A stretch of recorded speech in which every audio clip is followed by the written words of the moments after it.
Today, we're creating that classic VCR tape effect, the nostalgic look you see in old camcorder footage, complete with scan lines, color distortions, and analog noise. Let's get right into it. First, import your video and tap on the clip to select it.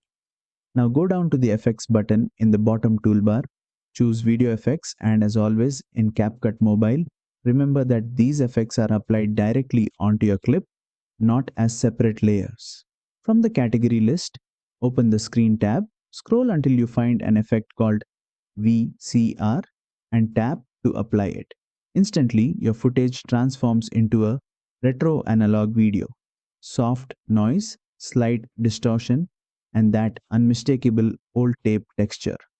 To refine it, tap the effect again and you'll see multiple sliders.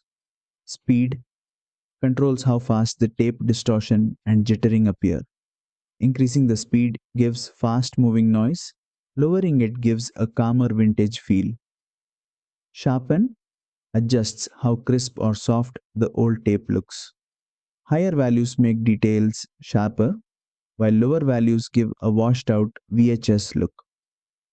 Filter changes the overall color tint a filter applied by the VCR effect. This helps match different retro moods. Lateral Chromatic Aberration separates colors horizontally, creating a sideways color fringe effect typical of damaged VHS footage. Longitudinal Chromatic Aberration separates colors vertically, adding more depth and distortion to the old tape look. Adjust each slider based on how intense or subtle you want your retro effect to be. You can also trim the duration of the effect by dragging it on the timeline. And that's it. You've added a clean and realistic VCR effect in CapCut Mobile, perfect for retro edits, nostalgic scenes, or creative storytelling. If you found this helpful, make sure to like, share, and subscribe for more detailed CapCut Mobile tutorials.